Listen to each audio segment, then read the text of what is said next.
اور کہا کہ ہائے افسوس، آج نبوت یہودیوں سے نکل کر مکہ والوں میں پہنچ چکی ہے۔ وقت گزرتا گیا اور آخر وہ دن بھی آیا کہ جس کا سبھی کو بے صبری سے انتظار تھا۔ وہ دن بھی آیا کہ جس کا انتظار آسمان و زمین، چرند و پرند، ہر مخلوق کر رہی تھی۔ آج اس بچے کی پیدائش ہوئی جس کی وجہ سے اس دنیا کو بنایا گیا تھا، کہ اگر وہ نہ ہوتا تو شاید کچھ بھی نہ ہوتا۔ آج اس بچے کی پیدائش ہوئی کہ جس کے لیے چاند کے 2 ٹکڑے کر دیے گئے۔ اس بچے کی پیدائش ہوئی کہ جس کی خاطر سورج کو اپنی جگہ پر روک دیا گیا اور اللہ نے حکم دے دیا کہ اے سورج، ابھی مت ڈوبنا، کیونکہ میرے حبیب محمد صلی اللہ علیہ وسلم نے ابھی عصر کی نماز نہیں پڑھی ہے۔ آج اس بچے کی پیدائش ہوئی جس کے پاس ساری زندگی میں جبرائیل 26,000 بار آئے۔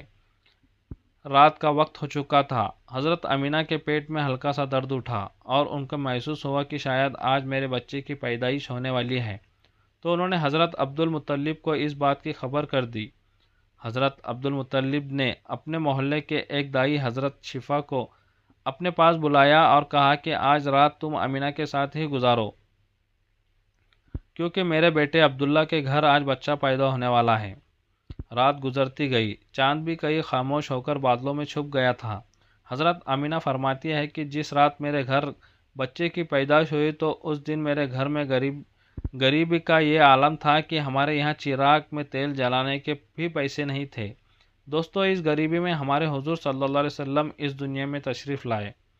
اس رات حضرت عبدالمطلب اور ان کے سارے لڑکے گھر کے باہر بیٹھے رہے کہ اگر میرے بھائی عبداللہ کی بیوی کے ساتھ کوئی بھی حادثہ ہو تو ہم فوراً اس کے لیے علاج کا انتظام کریں گے، اور پوری رات کوئی بھی نہیں سویا۔ رات ڈھلتی جا رہی تھی، چاند بھی خاموش ہو کر ڈوب چکا تھا، ہر طرف اندھیرا ہی اندھیرا تھا، گھر کے اندر بھی اندھیرا، باہر بھی اندھیرا۔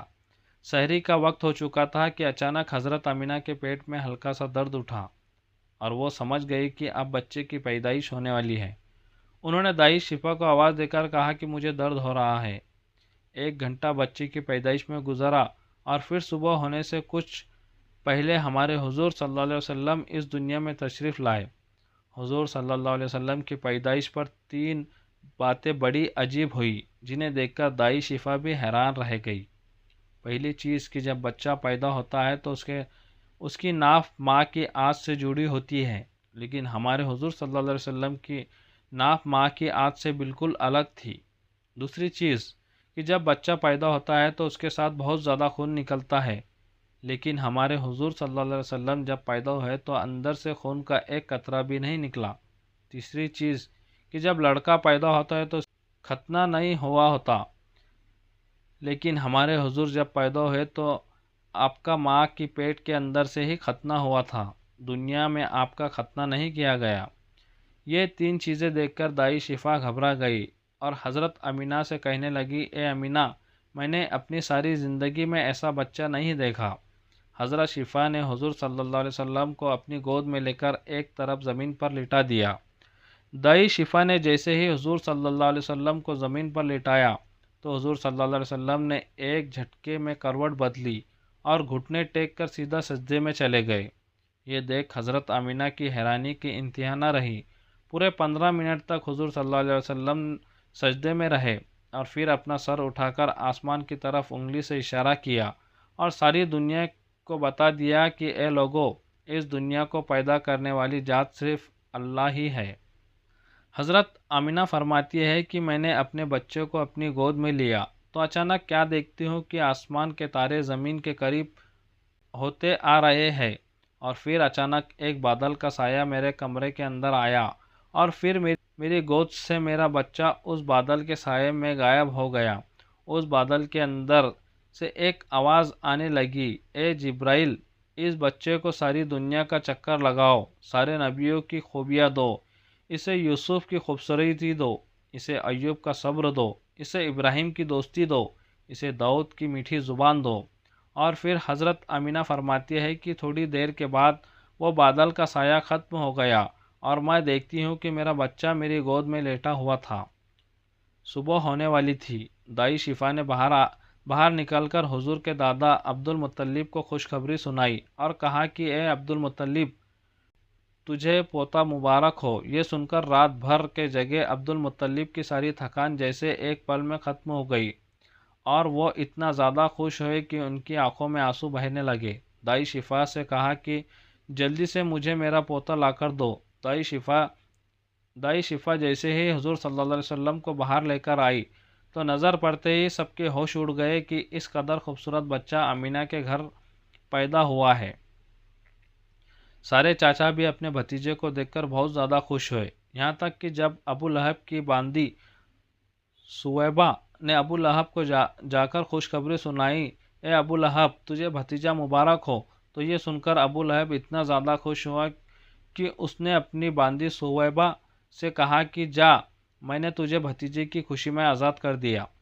حضرت عبد المطلب بہت بوڑھے ہو چکے تھے، لیکن پھر بھی مارے خوشی کے اپنے پوتے کو گودی میں لیے کعبہ کی طرف دوڑتے جا رہے تھے۔ سارے مکہ والے بھی خوشی سے نعرہ لگاتے ہوئے حضرت عبد المطلب کے پیچھے چل رہے تھے۔ کعبے کے پاس پہنچ کر عبد المطلب نے کہا، اللہ سے دعا مانگی کہ اے اللہ میرے پوتوں کو سلامت رکھنا اور اسے زندگی میں بہت بڑا انسان بنانا۔ شاید عبد المطلب کو پتہ ہی نہیں تھا کہ ان کا پوتا تو وہ انسان ہے جس کی خاطر اس دنیا کو بنایا گیا ہے۔ ان کا پوتا اتنا بڑا انسان ہے کہ اللہ نے معراج کے موقع پر اسے زمین سے اٹھا کر 7ویں آسمان پر اپنے سامنے بٹھایا اور اس سے باتیں کی۔ ان کا پوتا وہ انسان ہے کہ جسے مایوس دیکھ کر اور اس کی آنکھوں میں آنسو دیکھ کر آسمانوں پر تہلکہ مچ جاتا تھا۔ حضرت عبد المطلب نے کعبے کا غلاف پکڑ کر اپنے پوتوں کے لیے دعا مانگی اور پھر انہوں نے اپنے پوتوں کے نام محمد رکھا۔ محمد کا مطلب ہوتا ہے کہ جس انسان کی بہت زیادہ تعریف کی جائے۔ یہ نام سن کر مکہ والے کہنے لگے، اے عبد المطلب یہ کیسا عجیب سا نام تم نے اپنے پوتے کا رکھ دیا ہے، ہم نے تو آج تک ایسا نام نہیں سنا۔ تو حضرت عبد المطلب نے جواب دیا، اے مکہ والو تمہیں کیا پتا کہ میرے اس بچے کی ایک دن کیسی شان ہوں گی، لوگ اس کے پیچھے چلیں گے۔ ایک بار حضور صلی اللہ علیہ وسلم مدینہ میں اپنے صحابہ اکرام کے ساتھ بیٹھے ہوئے تھے تو حضور صلی اللہ علیہ وسلم کے چاچا حضرت عباس نے فرمایا کہ اے اللہ کے رسول صلی اللہ علیہ وسلم مجھے بچپن میں ہی معلوم ہو گیا تھا کہ آپ بڑے ہو کر کوئی بہت بڑے انسان بنو گے۔ حضور صلی اللہ علیہ وسلم نے پوچھا کہ اے چاچا جان آپ کو کیسے پتہ چلا؟ تو حضرت عباس رضی اللہ تعالیٰ عنہ نے فرمایا کہ اے اللہ کے رسول جب آپ 2 مہینے کے تھے تو ایک رات میں نے آپ کو دیکھا کہ آپ چارپائی پر اکیلے لیٹے رو رہے تھے۔ میں نے آپ کو چپ کرانے کی کوشش کی لیکن آپ نے میری طرف نہیں دیکھا بلکہ اچانک آسمان کی طرف دیکھ کر مسکرانے لگے۔ میں حیران رہ گیا اور پھر میں نے بھی آسمان کی طرف دیکھا تو میری نظریں پھٹی کی پھٹی رہ گئی۔ میں نے دیکھا کہ چاند آپ کی انگلی کے اشارے پر ناچ رہا ہے، آپ جدھر انگلی لے جاتے چاند ادھر دوڑتا ہے۔ یہ منظر دیکھ کر میں سمجھ گئے کہ آپ کوئی عام انسان نہیں ہیں۔ حضور صلی اللہ علیہ وسلم نے فرمایا کہ ہاں میرے چاچا جان آپ صحیح فرما رہے ہیں کہ بچپن میں چاند مجھے کہانیاں سناتا تھا، میرے ساتھ کھیلتا تھا اور مجھے رونے نہیں دیتا تھا۔ سبحان اللہ، ایسے تھے ہمارے نبی کہ جن کے گھر میں اتنی غریبی تھی کہ ان کی ماں اپنے اس یتیم بچے کے لیے ایک کھلونا تک نہیں خرید سکتی تھی، تو اللہ نے چاند کو ہی حکم دے دیا کہ اے چاند تم میرے محبوب کے لیے کھلونا بن جاؤ اور اسے رونے مت دینا۔ حضور صلی اللہ علیہ وسلم کی جس دن پیدائش ہوئی تو اس دن دنیا میں جتنے بھی بت تھے وہ سب زمین پر اوندے منہ گر پڑے۔ ایران کے بادشاہ کے دربار میں 1000 سال سے ایک آگ جل رہی تھی، وہ لوگ آگ کی پوجا کیا کرتے تھے۔ حضور صلی اللہ علیہ وسلم کی جس وقت پیدائش ہوئی تو ایک دم وہ آگ بجھ گئی اور اس بادشاہ نے اپنے محل میں اپنی شکل کے 14 لاٹیں بنوا رکھی تھی۔ حضور صلی اللہ علیہ وسلم کی پیدائش پر وہ ساری لاٹیں دھڑام سے زمین پر جا کر گری۔ اگلے دن دوپہر کے وقت ایک یہودی آدمی اپنا کچھ سامان بیچنے کے لیے مکہ آیا ہوا تھا، تو اس نے آسمانوں پر دیکھا تو اس سے وہ ساری نشانیاں دیکھنے لگی جو آخری نبی کی پیدا ہونے کی نشانیاں تھیں۔ تو اس نے مکہ والوں سے پوچھا کہ کیا آج کسی کے یہاں کوئی بچہ پیدا ہوا ہے؟ تو لوگوں نے بتایا کہ ہاں فلاں فلاں عورت کے یہاں لڑکا ہوا ہے۔ اس یہودی نے کہا کہ نہیں ایسا بچہ کہ جس کا باپ نہ ہو۔